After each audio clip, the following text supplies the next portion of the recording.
नमस्कार, मैं हूं गरिमा और आप देख रहे हैं दी कंटाप।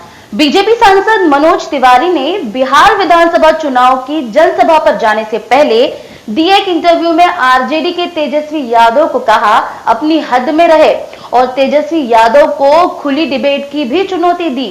साथ ही मनोज तिवारी ने पुलवामा हमले को लेकर कांग्रेस पार्टी के नेताओं को भी तंज कसा है। देखिए ये वीडियो। बहुत दुखद है कि जब हमारे देश के सैनिकों पे आर्म फोर्सेस पे हमला होता है तो हमारे देश के ही कुछ नेतागण उस पर सवाल उठाने लगते हैं। पुलवामा में ऐसा ही हुआ था, जिस समय हमारे सीआरपीएफ के 44 लोगों को बम ब्लास्ट में उड़ाया गया था पुलवामा में, जिसके बाद हम लोगों ने, हमारी भारत की सेना ने सर्जिकल स्ट्राइक किया। उस समय कई नेता, आपको याद होगा, राहुल गांधी भी थे,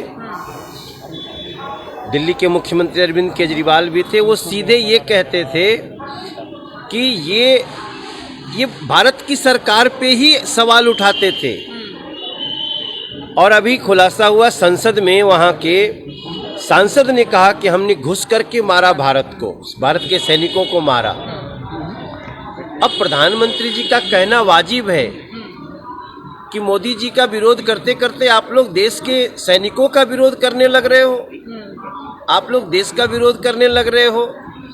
तो ये हमारे देश के लोगों को सोचना है कि ये जो कांग्रेस के नेता हैं, यहाँ जो बिहार के चुनाव में भी जो महागठबंधन में हैं लोग, जो भारत तेरे टुकड़े होंगे कहने वाले हैं, जो भारत के सैनिकों के मौत पे जो जश्न मनाते हैं, वही लोग महागठबंधन में, मैं बड़ी जिम्मेदारी से कह रहा हूँ, वो लोग मिलकर के यहाँ चुनाव लड़ रहे हैं। तो प्रधानमंत्री जी की चिंता जायज़ है।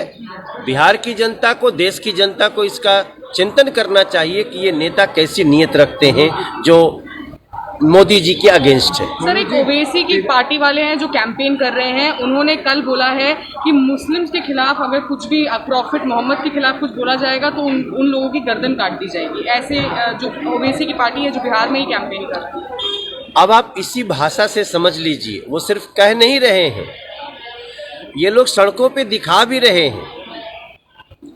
अभी कई ऐसी घटनाएं हुई हैं। अभी दिल्ली में एक बच्चे को दौड़ा करके एक कम्युनिटी के लोगों ने मार डाला। इसके पहले अभी हरियाणा में एक बेटी को खींच करके गोली मार दी। ये जो मानसिकता है ना, ये लोग यही मानसिकता बना रहे हैं। इनके लिए संविधान कुछ नहीं है, न्याय कुछ नहीं है। तो ऐसे लोगों को, ये तो चुनाव है, लेकिन ऐसे लोगों को ये देश सबक सिखाएगा और देश का कानून सबक सिखाएगा। तेजस्वी यादव ने कहा है कि वो जेपी नड्डा से डिबेट करने के लिए तैयार है और नीतीश कुमार कोई भी मुद्दों पे बात नहीं करते, जैसे उस पर कोई बात नहीं करते। इस पर क्या कहना चाहिए?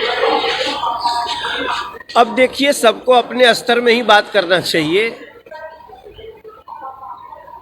तेजस्वी बाबू अगर डिबेट करना चाहते हो तो एक दिन हमारे साथ बैठ के डिबेट करें।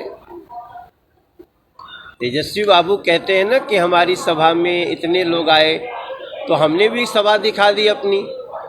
आप अगर वास्तव में तेजस्वी बाबू या जो भी कोई डिबेट कर सकता है तो बिहार के किसी भी ऐसे व्यक्ति के साथ करें जिससे पहले उनकी मानसिक परिचय तो मिले, उनकी शिक्षा के स्तर का तो पता चले। मनोज तिवारी के इस बयान के बारे में आप क्या सोचते हैं, हमें कमेंट बॉक्स में जरूर बताएं। और आप हमारे फेसबुक पेज और यूट्यूब चैनल को लाइक, सब्सक्राइब, शेयर करें और हाँ, बेल आइकन को भी दबाएं ताकि जब भी हम कोई नई वीडियो अपलोड करें तो नोटिफिकेशन के जरिए आपको पता लग सके। देखते रहिए दी कंटाप। धन्यवाद।